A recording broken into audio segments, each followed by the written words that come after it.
नमस्कार दोस्तों, daily GS series में आप सभी का हार्दिक स्वागत है। This is me Anup Gudiyal, Excel study point Dehradun. उम्मीद करता हूं दोस्तों कि आपके जो टारगेट्स हैं आने वाले पीसीएस की परीक्षाएं या लोअर पीसीएस की परीक्षाएं, उसमें आप लोग जो है मेहनत पर लग चुके होंगे। साथ में ये भी आप लोगों को बता दूं दोस्तों कि आप लोग जो है स्मार्ट स्टडी कीजिए, बहुत ज़्यादा के पीछे मत भागिए। आप जो है सिर्फ उन चीज़ों को, उन टॉपिक्स को कवर कीजिए जो कि इंपॉर्टेंट होते हैं। वो कहते हैं ना कि लहरों के विपरीत जो तैर पा रहे हो तुम, तो समझ लेना कि अभी जिंदा हो, क्योंकि लहरों के साथ तो लाशें भी तैरा करती हैं। आई मीन टू से कि आप लोग जो है ज़्यादा के पीछे ना भागें, भीड़ चाल में ना जाएं कि भाई सामने वाला इतना कर रहा है तो मुझे भी उतना ही करना है। आप जो है कुछ बेसिक्स उठाइए, जो इंपॉर्टेंट टॉपिक्स होते हैं सिलेबस को साथ में रखिए और उसके साथ जो है पढ़ाई कंटिन्यू करते रहिए। चलिए बात करते हैं आज के पहले प्रश्न की। निम्नलिखित में से कौन सा स्मारक फतेहपुर सीकरी में नहीं है? ऑप्शन है स्वर्ण महल, पंचमहल, जोधाबाई का महल या अकबरी महल। तो इसका सही जवाब है दोस्तों स्वर्ण महल। यानी कि रेस्ट ऑफ 3 जो हैं, पंचमहल, जोधाबाई का महल और अकबरी महल, ये तीनों फतेहपुर सीकरी में स्थित हैं। फतेहपुर सीकरी क्या है उसके बारे में जान लेते हैं। फतेहपुर सीकरी आगरा से लगभग 36 किलोमीटर पश्चिम में स्थित जो है एक प्लेस है, एक जगह है, जिसका निर्माण वर्ष 1571 में अकबर के द्वारा करवाया गया था। ऐसा कहा जाता है कि फतेहपुर सीकरी की जो मस्जिद है वो मक्का की मस्जिद की कॉपी है या उसकी नकल है, जिसका डिज़ाइन हिंदू और पारसी जो वास्तुशिल्प है या जो आर्किटेक्चर है इसी से लिया गया है। फतेहपुर सीकरी का जो मस्जिद है उसका जो प्रवेश द्वार है, यानी कि जहाँ से प्रवेश प्रारंभ होता है, वो बुलंद दरवाजा कहलाता है। और ये वही बुलंद दरवाजा है जिसकी स्थापना अकबर के द्वारा गुजरात पर विजय प्राप्त करने के बाद की गई थी। और जब उन्होंने गुजरात में विजय प्राप्त करी थी तो वहीं पर जो मिर्जा अजीज कोका थे उनको गुजरात का गवर्नर भी नियुक्त किया था अकबर ने। फतेहपुर सीकरी मस्जिद की उत्तर दिशा में शेख सलीम चिश्ती जो है इनकी दरगाह भी है। यहाँ जो है इस सीकरी की बात करें तो यहाँ पर जो श्रेणी है भवन जो है उसकी 2 श्रेणियाँ हैं, धार्मिक और लौकिक श्रेणी। धार्मिक भवनों में आता है जामा मस्जिद और बुलंद दरवाजा, जिसमें कि जो इस्लामिक प्रभाव है वो ज़्यादातर दिखाई देता है। और लौकिक या धर्मनिरपेक्ष भवनों की बात करें जिनमें एडमिनिस्ट्रेटिव हॉल या प्रशासनिक भवन आता है, महल या अन्य प्रकार के भवन आते हैं जिनमें भारतीय तत्वों की अधिकता देखने को मिलती है। जोधाबाई के महल में जो है हिंदू और जैन मंदिरों की विशेषताएं देखने को मिलती हैं। जोधाबाई, जिन्हें कि मरियम उज जमानी के नाम से भी जाना जाता है, उनके द्वारा सूर्य को समर्पित किया गया है कौन सा महल? दैट इज पंचमहल या 5 मंजिला महल, जहां से ऐसा माना जाता है कि जो अकबर की बेगम्स हुआ करती थी वो ईद का चांद देखा करती थी। और ये जो फतेहपुर सीकरी का जो मस्जिद है ये पूरा लाल बलुआ पत्थर से निर्मित है। दूसरे प्रश्न की ओर आगे बढ़े दोस्तों, तो ऋग्वैदिक कालीन राजनैतिक इकाई को सैनिक परिषद के रूप में जाना जाता था। ठीक है, यानी कि निम्नलिखित में से ऐसी कौन सी राजनीतिक इकाई है जिसको सैनिक परिषद के नाम से जाना जाता था? ऑप्शंस हैं दोस्तों सभा, समिति, विदत या फिर जन। तो इसका सही जवाब है दोस्तों विदत। इसकी व्याख्या देखते हैं। सभा जो था ये ऋग्वेद काल में एक ऐसी असेंबली या एक ऐसा वहां पर परिषद हुआ करती थी जो कि मुख्यतः सलाहकारी परिषद के रूप में काम करती थी या एडवाइजरी काउंसिल के रूप में कार्य करती थी, जिसमें वाद विवाद यानी कि डिबेट, चर्चा परिचर्चाएं आदि होती थी। और ये माना जाता था कि इसमें महिलाएं भी क्या होती थी, शामिल हुआ करती थी। पूरे ऋग्वेद में हमें लगभग 8 बार जो है सभा का उल्लेख मिलता है। समिति की बात करें तो ऋग्वेद में समिति जो है उसका उल्लेख लगभग 9 बार मिलता है और इसका मुख्य काम होता था राजा को इलेक्ट करना या फिर री इलेक्ट करना, निर्वाचन और पुनर्निर्वाचन। ठीक है, इनका पुनर्निर्वाचन करना जो था ये महत्वपूर्ण काम होता था समिति का। वहीं बिदत की बात करें दोस्तों तो लगभग 122 बार जो है ऋग्वेदा में इसका उल्लेख हमें मिलता है और ये सामाजिक, धार्मिक और सैन्य उद्देश्यों के लिए कार्य करती थी। मतलब जो सैनिक परिषद या सैन्य परिषद के रूप में काम करती थी वो मिलिट्री काउंसिल कोई और नहीं बल्कि बिदत था। नोट लाइन ये है इंपॉर्टेंट दोस्तों कि अथर्ववेदा में लिखा गया है कि सभा और समिति जो है वो प्रजापति की 2 पुत्रियां थी और ये 1 लाइनर क्वेश्चन उत्तराखंड के एग्जाम्स में पूछा जा चुका है। वहीं चौथी की बात करें, जन नामक जो ये शब्द दिख रहा है, जन शब्द का उल्लेख 275 बार हमें मिलता है वैदिक काल में और कहा जाता है कि जब आर्य मध्य एशिया से, जब मध्य एशिया के सेंट्रल जो एशिया था वहां के स्टेपीज के मैदान से निकल कर आए थे as according to the Max Muller, तो वो अलग अलग जनों में विभाजित हो गए थे। मतलब कॉमनली ये मान के चले कि जन जो था एक कबीला हुआ करता था और प्रत्येक जन जो होता था इस जन का प्रधान राजन कहलाता था या उसको राजा कहते थे, और राजा को ही जनस्य गोपा यानी कि जन का प्रमुख भी कहा जाता था। तो ये अगेन इंपॉर्टेंट हो जाता है कि सभा, समिति, विदत और जन क्या था ऋग्वैदिक काल में। तो ये अलग अलग जो है हमारे पास पॉलिटिकल एसोसिएशन थे यानी कि राजनीतिक वहां पर ग्रुप्स थे। नेक्स्ट क्वेश्चन की बात करें तो गीत गोविंद के रचयिता कौन थे? ऑप्शन है विद्यापति, सूरदास, जयदेव या मीराबाई। तो इसका सही जवाब है दोस्तों ऑप्शन 3, दैट इज जयदेव। गीत गोविंद जो है, गीत गोविंद जयदेव की एक काव्य रचना है जिसमें श्री कृष्ण की गोपियों के साथ रास लीला या उनके बिछड़न या बिछड़ाव का जो है वर्णन किया गया है, और माना जाता है कि इसकी जो रचना हुई थी वो 12वीं शताब्दी में हुई थी। इसमें टोटल 12 सर्ग हैं। 12 सर्ग का मतलब है अध्याय। इसमें टोटल 12 अध्याय हैं जिनको जो है अलग अलग 24 जो है प्रबंधों में विभाजित किया गया है या खंडों में बांटा गया है, और इन खंडों को भी फिर से अलग अलग पदों और गीतों में बांटा गया, और माना जाता है कि प्रत्येक पद या गीत में लगभग 8 पद्य शामिल होते हैं। अगर इनके 12 अध्याय की बात करें, ये आपको याद नहीं रखना है दोस्तों लेकिन जानना अनिवार्य हो जाता है, जिनमें से आता है समोदर दामोदर, दूसरा आता है अक्लेव केशव, तीसरा आता है मुग्ध मधुसूदन, फिर आता है स्निग्ध मधुसूदन, फिर आता है साकांक्ष पुंडरीकाक्ष, फिर आता है कुंठ वैकुंठ, फिर आता है नागर नारायण, फिर आता है बिलक्ष्य लक्ष्मीपति, फिर आता है मंदम कुंद, फिर आता है चतुर्भुज एंड देन आता है Sanand Damodar and the Supriti Pitambar. Again बता दूं दोस्तों कि ये आपको रटने की आवश्यकता नहीं है, बस इतना याद रखना कि गीत गोविंद जो है इसके 12 अध्याय हैं और इसके अलावा 24 खंड इसमें हैं।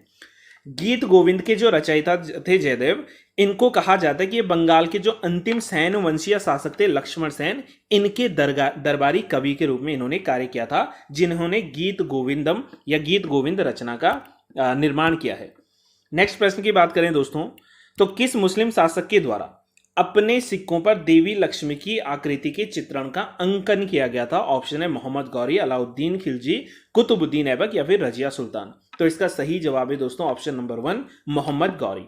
मोहम्मद गौरी जो थे वो संसबानी वंश के जो है संस्थापक कहे जाते हैं कि अफगानिस्तान में जब गजनी वंश का पतन हुआ था या गजनी वंश का समापन हुआ था जिसके महमूद गजनबी वहां पर शासक थे, तो उसके बाद गौर नामक जो स्थान था वहां पर संसबानी वंश का जन्म हुआ था, और इस कबीले का सबसे प्रमुख और प्रसिद्ध शासक थे उनका नाम था मोहम्मद गौरी।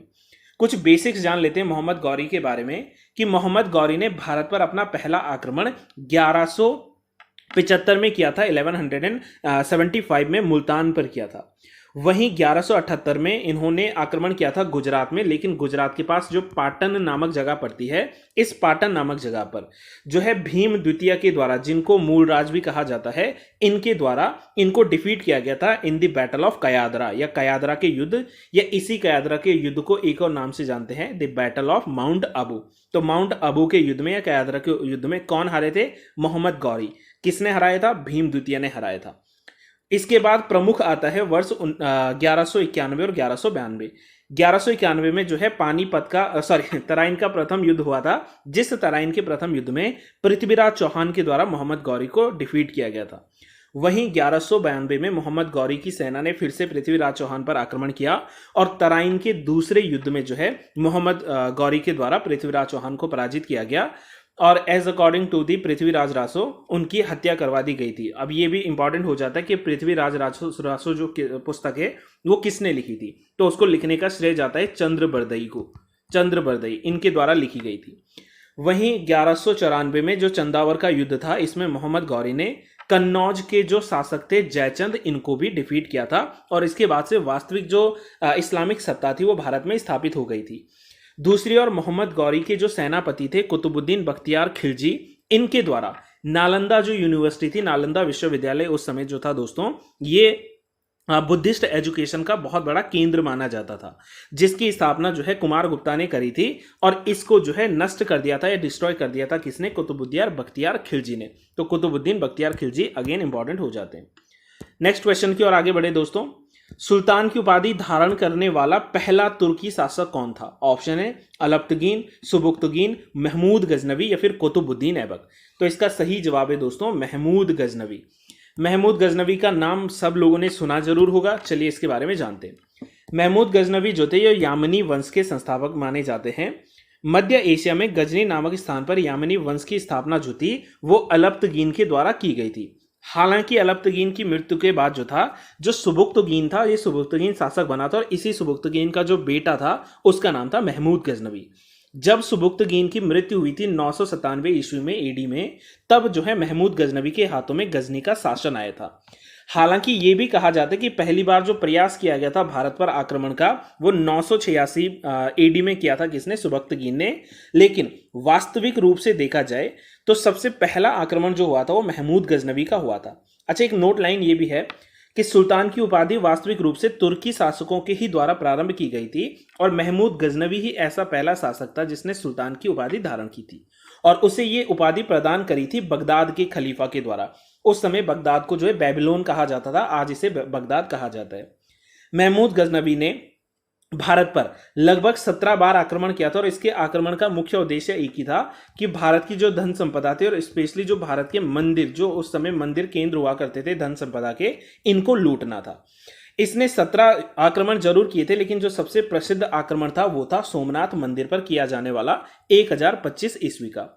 गुजरात में जो सौराष्ट्र काठियावाड़ वाला जो एरिया है वहां पर सोमनाथ मंदिर पड़ता है, जहां पर भारी मात्रा में जो है यहाँ की संपत्ति लूटी गई और कहा जाता है कि जो वहां का शिवलिंग था उसको भी वो जो है उखाड़ ले गए थे अपने साथ में। भारतीय इतिहास में महमूद गजनवी को ही जो है बदसिकन भी कहा जाता है। देखो, बदसिकन का मतलब ये है कि मूर्ति भंजक, यानी कि द डिस्ट्रॉयर ऑफ द, जो हमारे पास क्या है स्टैच्यूज हैं या मूर्तिज हैं। महमूद गजनवी के साथ एक प्रसिद्ध अरबी लेखक भी भारत आया था जिसका नाम था अल बरूनी, और अल बरूनी ने लिखा था किताब उल हिंद, ठीक है, जिसे तहकीक ए हिंद भी कहते हैं या किताब उल हिंद भी कहते हैं। नेक्स्ट प्रश्न की ओर आगे बढ़े दोस्तों। तो गुप्तकालीन प्रसिद्ध नचना कुठार का मंदिर, पार्वती मंदिर कहां पर स्थित है? मध्य प्रदेश, उत्तर प्रदेश, छत्तीसगढ़ या तमिलनाडु? तो इसका सही जवाब है दोस्तों कि नचना कुठार का जो मंदिर है वो पड़ता है सिचुएटेड इन दी मध्य प्रदेश, जो मध्य प्रदेश में पन्ना जिला है, इस पन्ना जिले में ये सिचुएटेड है। इस मंदिर को देवी पार्वती के मंदिर के रूप में पहली बार जो आइडेंटिफाई किया था वो किया था कनिंघम के द्वारा, जनरल कनिंघम जो थे। इस मंदिर का जो गर्भगृह है वो कहा जाता है कि लगभग जो है 15.5 फुट बाहर है और 8 फुट जो है अंदर की तरफ है। गर्भगृह के चारों ओर जो है प्रदक्षिणा पथ, यानी कि एक मार्ग होता है, रास्ता होता है जिसे प्रदक्षिणा पथ कहते हैं। और वहीं दूसरे गुप्तकालीन फेमस मंदिरों की बात करें तो इसमें आता है तिगवा का विष्णु मंदिर, भूमरा का शिव मंदिर, देवगढ़ का दशावतार मंदिर, उदयगिरी का विष्णु मंदिर और सिरपुर का लक्ष्मण मंदिर। इसके अलावा भी और बहुत सारे हैं, लेकिन ये इंपॉर्टेंट मंदिर जो है वो गुप्तकालीन मंदिरों की विशेषताओं को शो करते हैं। नेक्स्ट प्रश्न की बात करें दोस्तों, तो निम्नलिखित कथनों पर विचार करें। गुप्तकालीन समाज में वर्ण संकर जातियों का उल्लेख मिलता है। वर्ण संकर जातियों का मतलब है दोस्तों मिक्स्ड कास्ट या वर्ण संकर जातियां। गुप्त काल में सती प्रथा का स्वरूप बहुत कम दिखाई देता है और तीसरा है गुप्त समाज में वर्ण व्यवस्था का अभाव था, यानी कि वहां पर कास्ट सिस्टम नहीं होती थी। उपरोक्त कथनों में से कौन सा या कौन से कथन सत्य है या सत्य है? केवल एक, केवल एक और दो, केवल 2 और 3, ये उपयुक्त सभी आपको बताना कि कौन सा कथन जो है इसमें से सही है। तो चलिए इसको पहले देख लेते हैं कि गुप्तकालीन समाज में वर्ण संकर जातियों का उल्लेख मिलता है, बिल्कुल सही है। गुप्त काल में सती सिस्टम जो था ये बहुत कम देखने को मिलता है, ये गलत हो जाएगा क्योंकि यहाँ पर जो है सती प्रथा का उल्लेख हमें मिलता है। गुप्तकालीन समाज में वर्ण व्यवस्था का अभाव था, नहीं, गुप्तकालीन समाज में वर्ण व्यवस्था होती थी। इट मींस कि इसका जो सही जवाब हो जाएगा वो होगा केवल एक, यानी कि पहला जो है सही है और रेस्ट ऑफ अदर जो है वो गलत ऑप्शन है। इसकी व्याख्या समझ लेते हैं। गुप्तकालीन समाज जो था वो परंपरागत रूप से 4 वर्णों में विभाजित माना जाता है। समाज में जो सर्वोच्च स्थान था वो ब्राह्मणों को प्राप्त था, उसके बाद दूसरे में क्षत्रियों का स्थान आता था, तीसरा स्थान वैश्यों का आता था और चौथा और अंतिम स्थान आता था शूद्रों का, जिनका काम होता था कि ऊपर के जो तीनों वर्ण हैं अर्थात ब्राह्मण, क्षत्रिय और वैश्य, इनकी सेवा करनी है। समाज में दूसरी ओर जो है मिक्स्ड जातियां यानी कि मिश्रित जातियां या वर्ण संकर जातियों का उल्लेख मिलता है और ये मुख्यतः जो अनुलोम और प्रतिलोम विवाह होते थे उनके फलस्वरूप जो है इनका उदय होता था।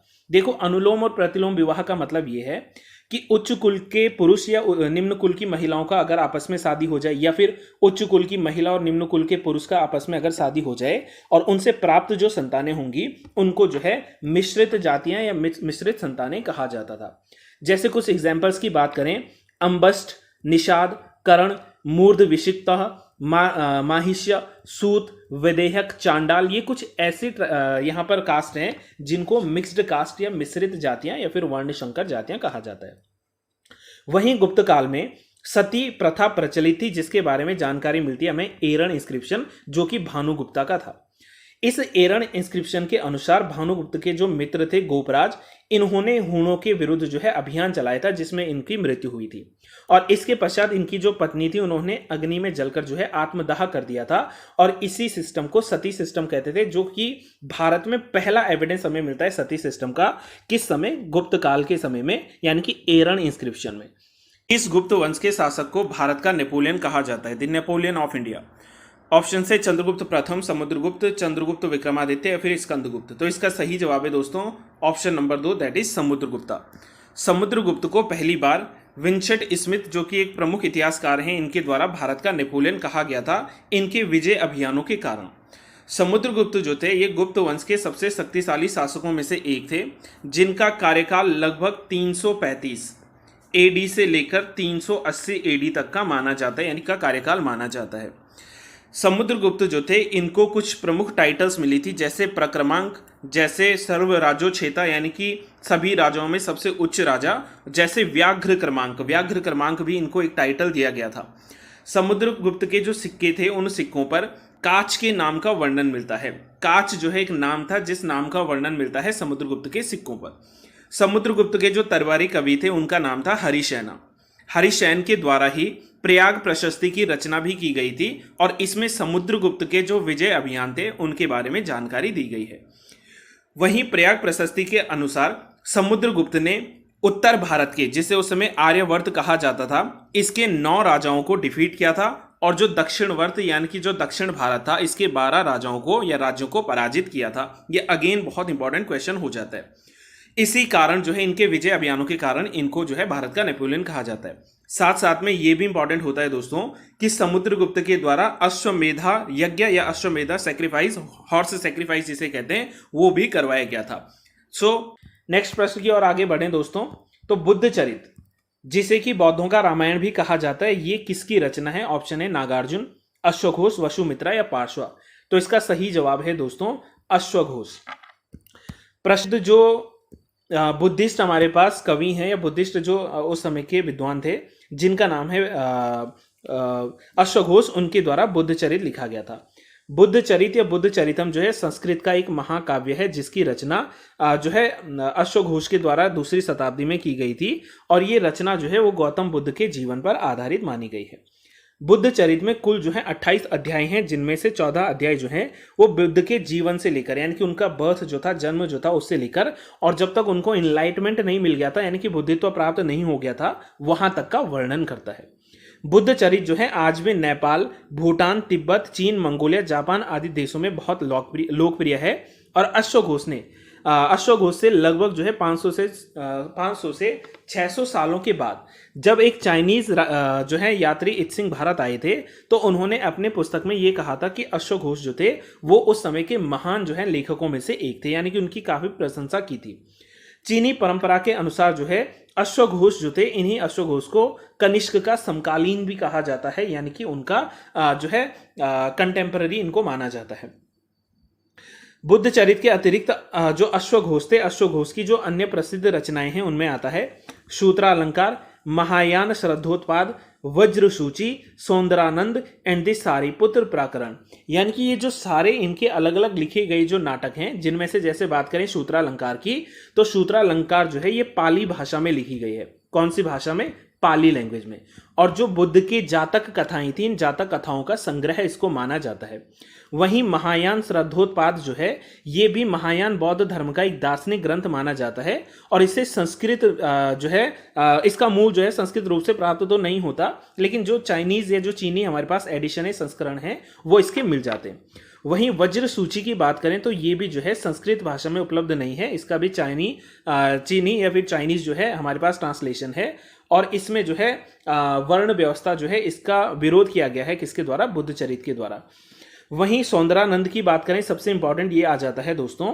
सो सौंदरानंद जो है इसमें बुद्ध के जो भाई थे जिनका नाम था नंद, ठीक है, बुद्ध के भाई थे नंद, और उनकी जो पत्नी थी जिनका नाम था सुंदरी, इन दोनों के जो है कहानी को इसमें प्रदर्शित किया गया है। ये अगेन इंपॉर्टेंट हो जाता है। अब बात कर लेते हैं दोस्तों आज के अंतिम प्रश्न की कि दशवंत और बशावन किस शासक के श्रेष्ठ जो है दरबारी कवि थे, चित्रकार थे? जहांगीर, अकबर, हुमायूं या फिर शाहजहां? तो इसका सही option number B, that is Akbar. Akbar के प्रमुख जो थे दरबारी चित्रकारों की अगर बात करें तो उसमें नाम आता है दशवंत बशावन का। इसमें सबसे पहले जान लेते हैं दोस्तों मुगल कालीन जो चित्रकला थी, इस मुगल कालीन चित्रकला की जो शुरुआत मानी जाती है, ये मानी जाती है जिस समय बाबर जब भारत आए थे, तो बाबर के समय में हालांकि इतना ज़्यादा विकसित नहीं हुआ था मुगल, लेकिन बाबर के समय जो है चित्रकला की शुरुआत हो गई थी। बाबर के समय एक प्रमुख चित्रकार हुआ करते थे जिनका नाम था बेहजाद, और इन्हें ही कहा जाता है पूर्व का राफेल, इनको पूर्व के राफेल की संज्ञा दी जाती है। वहीं जो है मुगल चित्रकला भारत में भारतीय और फारसी जो शैलियां थी, यानी कि पर्शियन जो स्टाइल ऑफ आर्ट था and Indian style of art जो था, इन दोनों का सम्मिश्रण इसको समझा जाता है। भारत में मुगल चित्रकला की वास्तविक शुरुआत जो है हुमायूं के काल से मानी जाती है। हुमायूं के काल में भी दो पर्शियन जो कलाकार थे जिनका नाम था अब्दुल समद और मीर सैयद, ये दोनों निवास करते थे।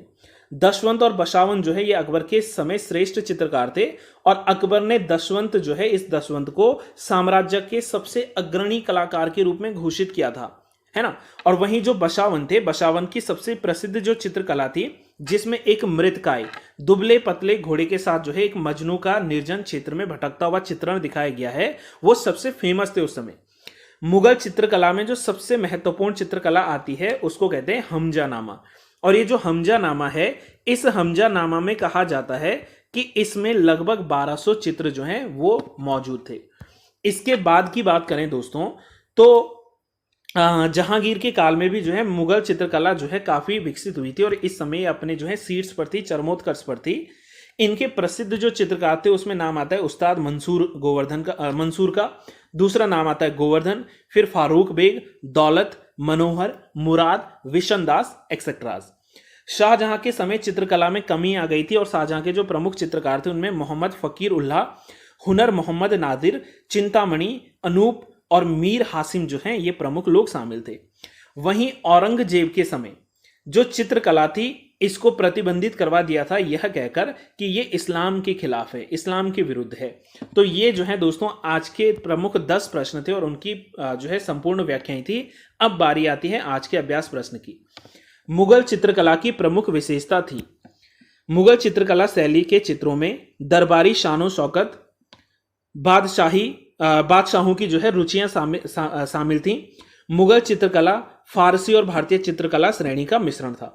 उपरोक्त कथनों में से कौन सा या कौन से कथन सत्य हैं?